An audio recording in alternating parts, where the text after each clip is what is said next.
Hey, what's up? This is Antonio. Welcome back to my channel, The Who's Ready for Some Fighting Words. In this video, I want to talk about Alycia Baumgardner, but I also want to talk about Conor Benn.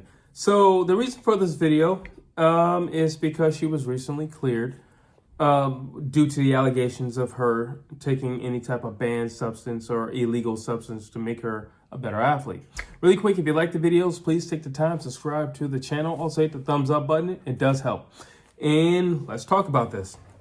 This is not going to be the longest video ever because I'm tired of talking about steroid use and, you know, things of that nature. I mean, if I were going to talk about that, I suppose I could make a career of talking about that on this channel, but I don't want to do that. But I do want to address some things. So Alycia Baumgardner, like I said, has supposedly been cleared of whatever the things that she was accused for. And Conor Benn has recently been cleared of the things that he was accused for. You know, here's my thoughts when it comes to, you know, people getting popped for illegal substances or, you know, banned substances.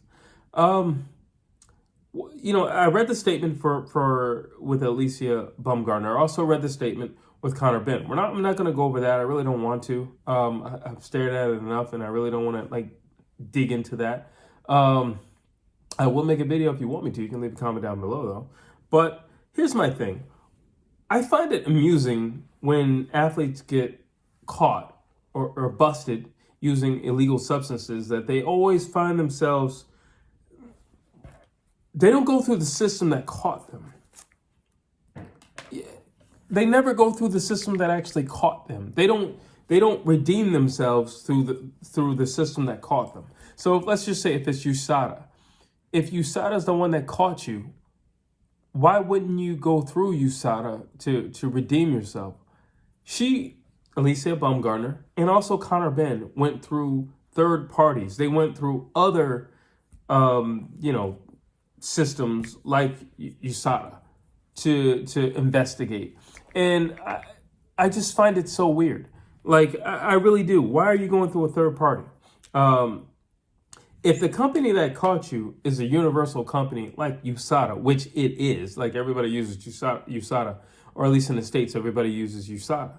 So it is a reputable company. Now, if a reputable company catches you and it's a known and universally used reputable company, and it's the company that your particular promotion or organization is using, why, number one, are you allowed to go through a third party? Number one. And number two, how come you're not held, you're only held by USADA to get popped, but you're not held by USADA to do your second or third testing, to be vindicated through whoever popped you? I got an issue with that. I got a big issue with that. I don't like that because to me, it makes me feel as if there are criminal things going on. I do believe there are some powers that be. I do believe that boxing isn't the cleanest sport, and I'm not just talking the judges and the referees. You know, there are some people who are very questionable. I think these two people are now, whether they like it or not, they're on that list of questionable people. What else do I say?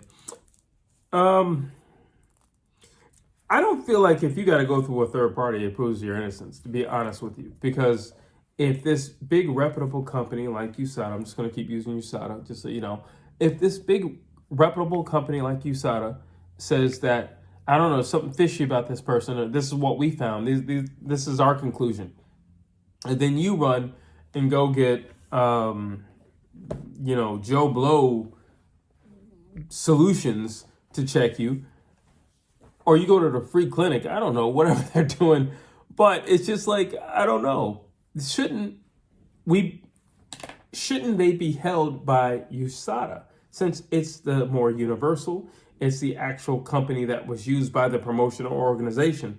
I think you should be held by their standards, and I think they should be the ones giving the second and third testing. That's what I feel, you know, because if you go someplace else, well, then how do we know about these guys? They must not be the best of the best. They're not the creme de la creme, or else the organization, the promotion, we'd be using them. We wouldn't be using USADA. That's my issue. That is my issue. Here's my question. Can Alycia Baumgardner be trusted? Can Conor Benn be trusted? I feel like Conor Benn, he's tainted. And he's tainted because he just seems so thirsty for a fight right now. You know, like, and granted, I know you want to get back in there and, you know, get back in the ring and everything like that. I totally get it. But it's the way he's going about trying to get particular fights. It's not like he's on a mission to get belts or anything like that. He just wants, you know, big fights. And I don't know. It just seems like kind of like a Jake Paul route to take for somebody who, had he not been busted, he'd probably still be at his original weight, and he probably would have the dreams and thoughts of being en route to getting the belt in his particular weight class.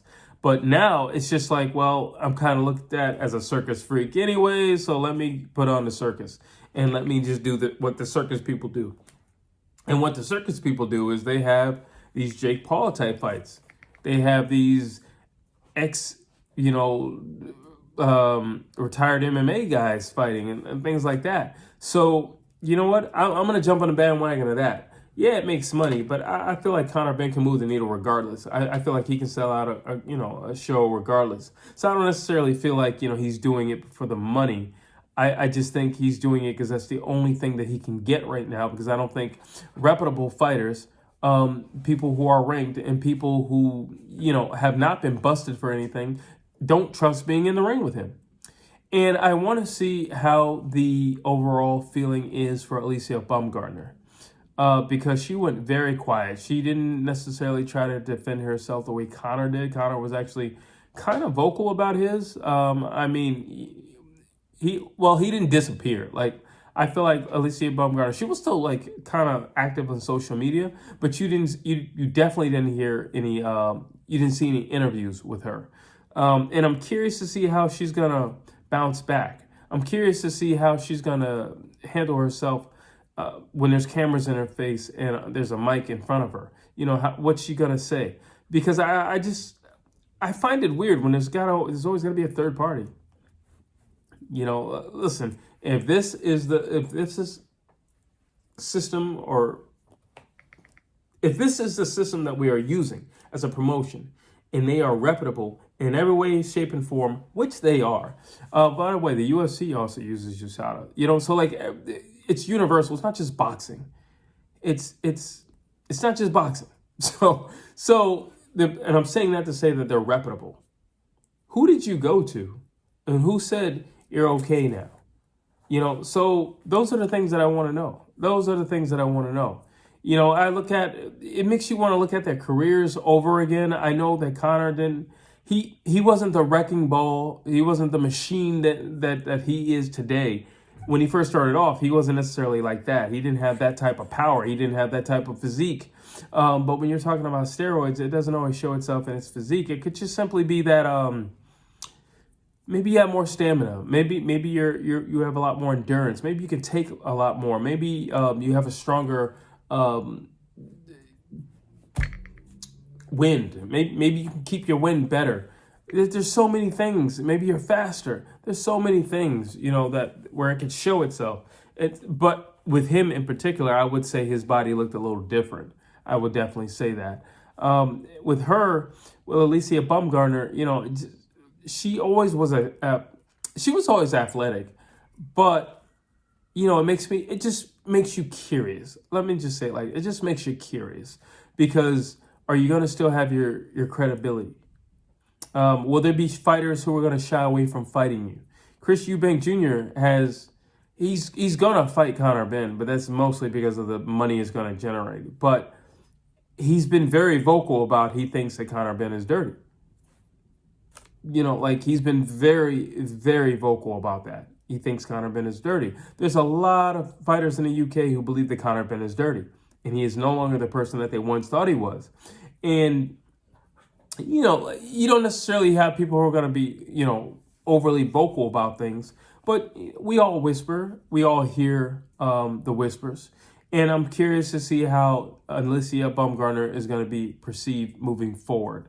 Drop your thoughts down below. You tell me what you think. Do you think that, like myself, and if you're more knowledgeable, please, drop a comment down below. I would love to hear more about why somebody would choose to go to a third party. Now, granted, this is the party that found you, questionable or guilty or popped you. So I can understand the argument of why you wouldn't want to go through this avenue. But at the same time, if it's a reputable organization, I think it's the safest option. And if you truly want to vindicate yourself, the people who said that you did it, you need for those people for the words he or she did not do it to come out of their mouths, because they're the ones that found you. So they would be the ones who could best and truly vindicate you.